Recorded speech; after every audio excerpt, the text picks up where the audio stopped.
बच्चों, विज्ञान के सेशन में आप लोगों का एक बार फिर से स्वागत है। भौतिक विज्ञान का हमारा जो चैप्टर चल रहा है विद्युत धारा के चुंबकीय प्रवाह, इसको अब हम आगे बढ़ा रहे हैं और आज हम लोग इसमें बात करेंगे इस सेशन में विद्युत चुंबकीय प्रेरण के बारे में।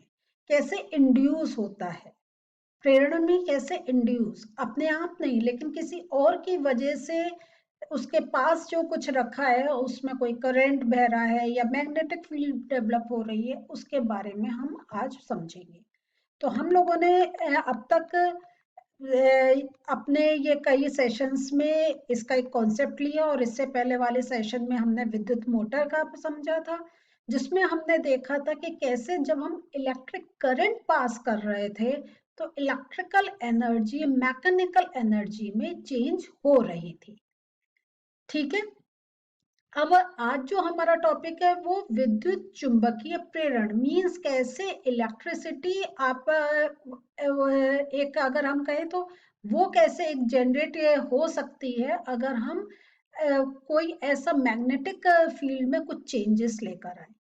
तो ये आज का अब जो हम लोग एक दो सेशन से जो कर रहे हैं वो थोड़े से एक अगर कहें थोड़े से एक समझने वाले टॉपिक्स हैं, क्योंकि आपको पहले कॉन्सेप्ट क्लियर करना है। और ये मैं पहले ही बता दे रही हूँ कि अगर कहीं भी आपको कोई कंफ्यूजन है तो उस समय आप रुक के उससे जो चीज समझा रहे हैं उसको 2-3 बार सुनिए।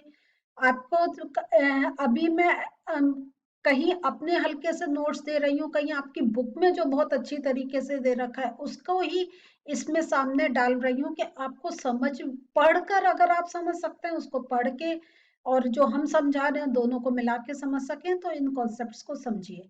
तो और अगर नहीं समझ में आ रहा, घबराने की बात नहीं है, क्योंकि डायरेक्शन और ये जो हम रूल्स जब पढ़ते हैं तो उसकी थोड़ी हमें प्रैक्टिस करनी होती है और फिर हमें चीजें समझ में आ जाती हैं।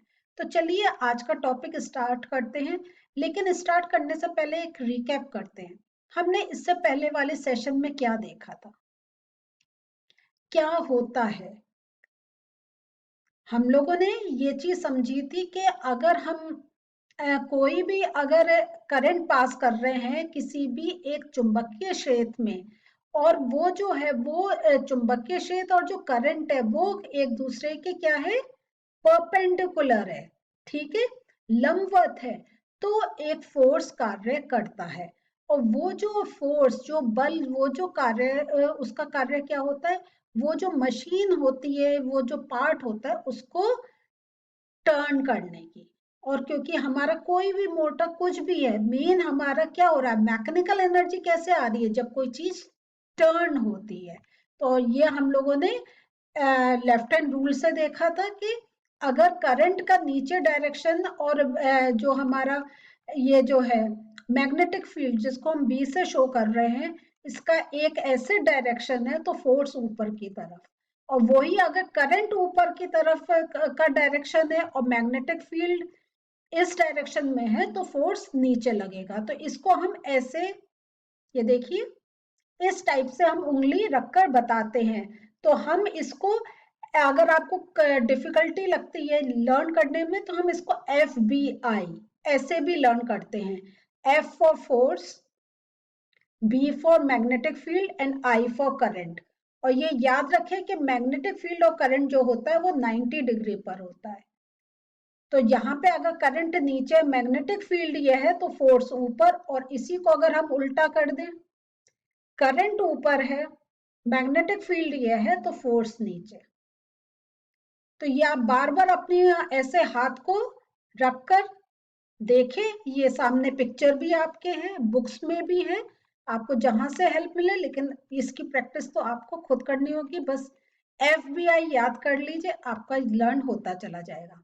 लेकिन अब जो हमने देखा कि करंट और मैग्नेटिक फील्ड का, लेकिन अब यदि कोई चालक किसी चुंबकीय क्षेत्र में गति कर रहा है, अभी हमने देखा था कि गति करवा रहे थे हम लोग क्योंकि एक ऐसा फोर्स जनरेट हो रहा था, लेकिन अगर आप कोई चुंबकीय क्षेत्र में कोई ऑलरेडी गति कर रहा है अथवा किसी स्थिर चालक के चारों ओर का चुंबकीय क्षेत्र परिवर्तित हो रहा है, मीन्स या तो कोई चीज ऑलरेडी एक मोशन में है या जो आपकी मैग्नेटिक फील्ड जो हम लोग बार बार कह रहे हैं नॉर्थ टू साउथ है, उसमें अगर कुछ परिवर्तन हो रहा है तो क्या होगा, तब क्या चीज जनरेट होगी, कुछ सोच सकते हैं? चलिए इसी के बारे में एक सबसे पहले माइकल फेराडे ने सोचा था। और उन्होंने क्या कहा था कि किसी गतिशील चुंबक का उपयोग किस प्रकार विद्युत धारा उत्पन्न करने के लिए किया जा सकता है। कि अब जैसे हमने देखा था, पहले देखा था करंट मैग्नेटिक फील्ड, तो मोशन हो रहा था। अब अगर मोशन है, मैग्नेटिक फील्ड है, तो क्या करंट जनरेट होगा? क्योंकि हमने देखा है कि ये हमने तीन चीजों का देखा, तो अगर दो चीज हमारे पास है तो तीसरी कैसे जनरेट होगी? तो इसी का है कि अगर हम मैग्नेट को मूव करें और उसके से हम मैग्नेटिक फील्ड में चेंज लेकर आए, तो क्या इलेक्ट्रिक करंट में चेंज आएगा?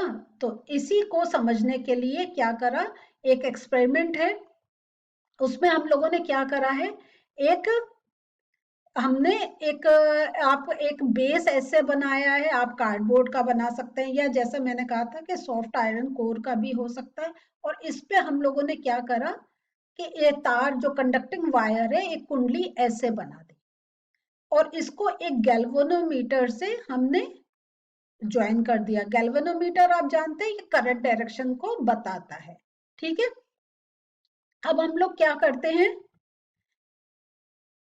मैग्नेट लेते हैं और उसका जो नॉर्थ पोल होता है, ठीक है, उसको हम जो हमने ये एक अपना एक अगर कहें एक जो ऐसे ट्यूब जो बनाया है, जो एक कुंडली वो करी है, तो उसमें हम क्या करते हैं, ये जो नॉर्थ पोल है मैग्नेट का, इसको अंदर लेकर जाते हैं, ठीक है।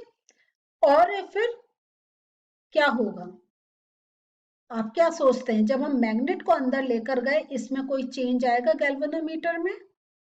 हाँ, ये हम देखते हैं कि इसमें बहुत क्षणिक एक विक्षेप आता है, वो एक हिलती है, ठीक है।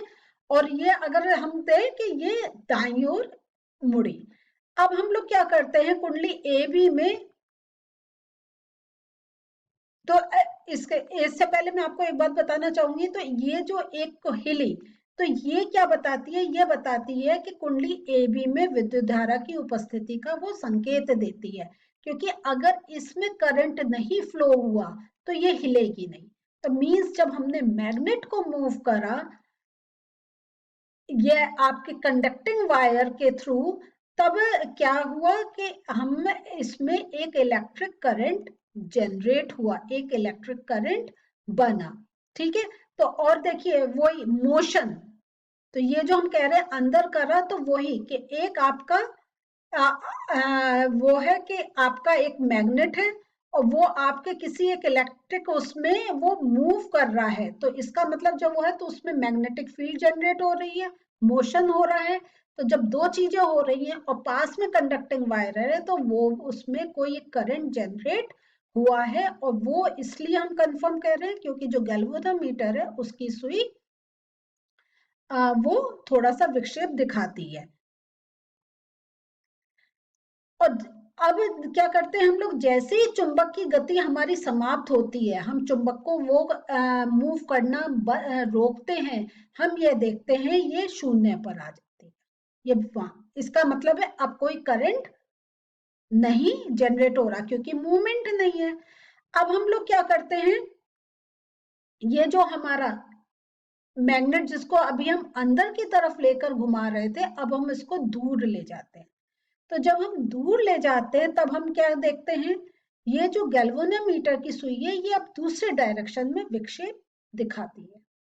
तो इसका मतलब हुआ कि अब करंट तो जनरेट हुआ लेकिन वो दूसरे डायरेक्शन में, कि जैसा हमने पहले हमारे एक्सपेरिमेंट में हमने देखा था ABCD कॉइल थी, तो एक तरफ करंट इस डायरेक्शन में था, दूसरी तरफ उसके अपोजिट डायरेक्शन में।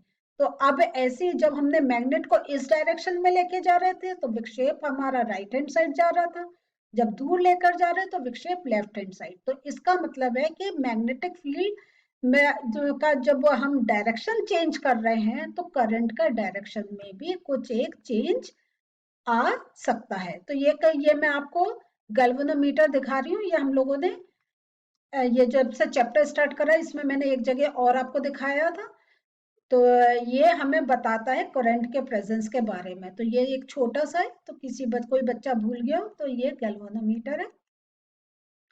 तो अब इसमें अब हम लोग क्या देखते हैं कि कुंडली के निकट किसी चुंबक को स्थिर अवस्था में अगर हम इस प्रकार रखें और क्या करें, और इसका जो ये नॉर्थ पोल है वो बी की साइड में हो, और अब हम ये जो कुंडली है इसको हम इसके पास ले जाए, मींस अब हमारा मैग्नेट स्टेबल है, अब हम कुंडली को मूव कर रहे हैं। ठीक है, पहले हमने मैग्नेट मूव करा, कुंडली स्टेबल थी, अब मैग्नेट हमारा स्टेबल है, कुंडली मूव कर रही है। तो जैसे ही कुंडली को चुंबक के उत्तरी ध्रुव की ओर हम लेकर जाते हैं, हम देखते हैं फिर से गैल्वेनोमीटर का सुई में विक्षेपण देखने को मिलता है। और जब हम इसको दूर हटाते हैं तब भी हम इसका वही अपोजिट डायरेक्शन में हम उसका विक्षेपण देखते हैं। तो जब कुंडली को चुंबक के सापेक्ष स्थिर रखते हैं तब हम क्या देखते हैं कि अब कुंडली नहीं मूव कर रही है, मैग्नेट भी नहीं मूव कर रहा है, तब हमें ये फिर शून्य पर दिखाई देती है। तो हमने एक बार मैग्नेट को मूव करा, एक बार कॉइल को मूव करा, और जब मूवमेंट था तो गैल्वेनोमीटर की सुई हिल रही थी, लेकिन जब मूवमेंट नहीं था वो स्टेबल थी। तो इससे हमें लगा कि कुछ मूवमेंट से मैग्नेटिक फील्ड में चेंजेस होते हैं और जिससे करंट बनता है, लेकिन डायरेक्शन की वजह से करंट का जो मूवमेंट का डायरेक्शन चेंज होता है तो करंट का डायरेक्शन भी चेंज होता है। अब हम क्या करते हैं, गतिमान चुंबक को एक ऐसे विद्युत धारावाही कुंडली से प्रतिस्थापित करते हैं जिसमें विद्युत धारा के परिमाण को परिवर्तित किया जा सकता है। मींस अब हमने क्या करा, यहां पर हमने एक बैटरी लगा दी और हमने कुंडली ली। तो एक कुंडली एक कुंडली दो। कुंडली एक का अगर आप देख रहे हैं तो इसमें जो वायर्स है इनका जो फेरों की संख्या बहुत ज्यादा है। अगर हम कंपेयर करें कुंडली दो से तो एक में फेरों की संख्या ज्यादा है, एक में फेरों की संख्या कम है। और हमारी सेटिंग ऐसे है कि इसमें जो है हमारा ये जो बैटरी है तो इसको की से करा है कि हम कंट्रोल कर सकते हैं कब हमें करंट पास करना है कब नहीं करना है। और यहाँ पे हमने क्या करा, गैल्वेनोमीटर। देखिए तो ये वाला जो तार है इसमें कोई हमने कहीं से कनेक्शन नहीं दिया है, ये ध्यान रखिए, इसमें नहीं है, इससे को हमने सिर्फ गैल्वेनोमीटर से जोड़ा है। अब हम लोग क्या करते हैं इसमें, अब हमारा जो होता है, अब हम लोग क्या करते हैं इसमें से करंट को फ्लो करते हैं। तो जब इसमें से मींस हम कुंडली यहाँ पे जो की है उसे ज्वाइन कर देते हैं। तो जब कोई आप ये जानते हैं, हमने सर्किट पढ़ चुके हैं कि जब ये क्लोज सर्किट हो जाएगा आपका क्या होगा, करंट फ्लो होगा। तो जब इसके थ्रू करंट फ्लो होता है तब हम देखते हैं कुंडली दो में भी हमें एक विक्षेपण देखने को मिलता है। जबकि क्या हुआ, सिर्फ हमने क्या करा था, इस कुंडली में हमने करंट पास किया था, लेकिन हमें कुंडली दो में जो हम ये गैल्वेनोमीटर है वो एक विक्षेपण हमें दिखाता है। और ये जो विक्षेपण होता है ये क्षणिक होता है और फिर से वो क्या होता है, वो एक जीरो पे मिडिल पर आ जाता है। अब ये जो हम कह रहे हैं कुंडली एक कुंडली दो, इसको हम प्राथमिक कुंडली और इसको द्वितीय कुंडली भी बोलते हैं। तो प्राथमिक कुंडली वो हो जाती है जिससे हमारा करंट पास होता है, द्वितीय को वो हो जाती है जो इस पर एक इंड्यूस इफेक्ट आता है। तो ये जो बैटरी से कुंडली को वियोजित करने पर कुंडली दो में जो एक क्षणिक विद्युत धारा प्रवाहित होती है, अब हम लोग क्या करते हैं,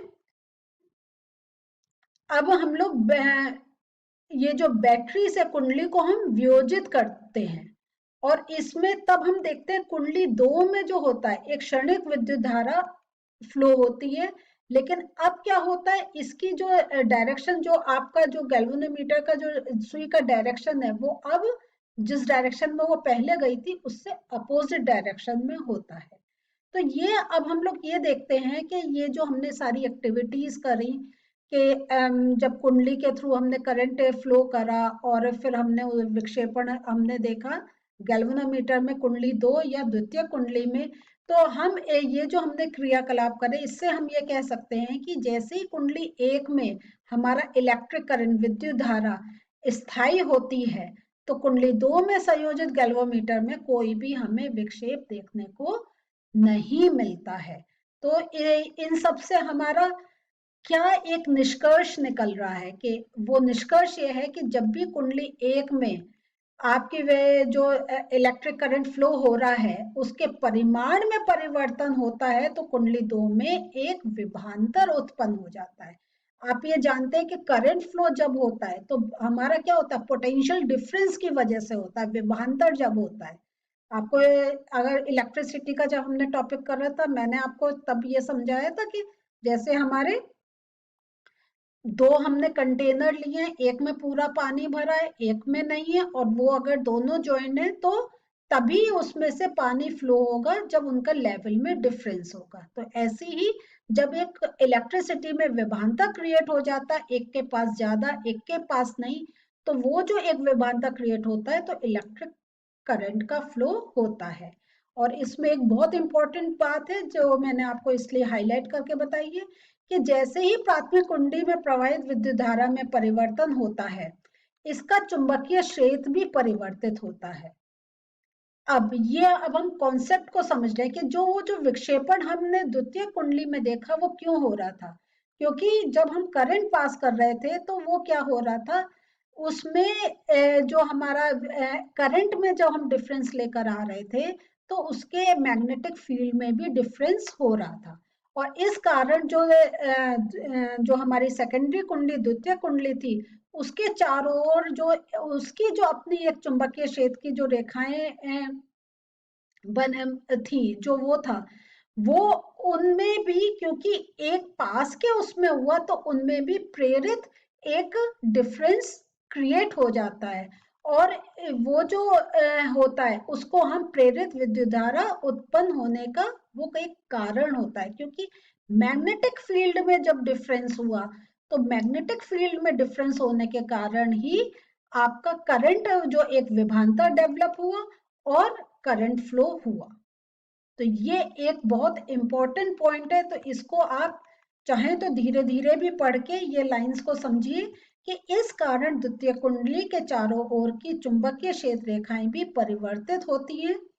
अतः द्वितीय कुंडली से संबंध चुंबकीय क्षेत्र रेखाओं में परिवर्तन ही उसमें प्रेरित विद्युत धारा उत्पन्न होने का कारण होता है। तो ये एक इम्पोर्टेंट आपका एक कहें तो सिस्टम चलता है। तो विद्युत चुंबकीय प्रेरण क्या हुआ, वह प्रक्रम जिसके द्वारा किसी चालक के परिवर्तित चुंबकीय क्षेत्र के कारण अन्य चालक में विद्युत धारा प्रेरित होती है, विद्युत चुंबकीय प्रेरण कहलाता है।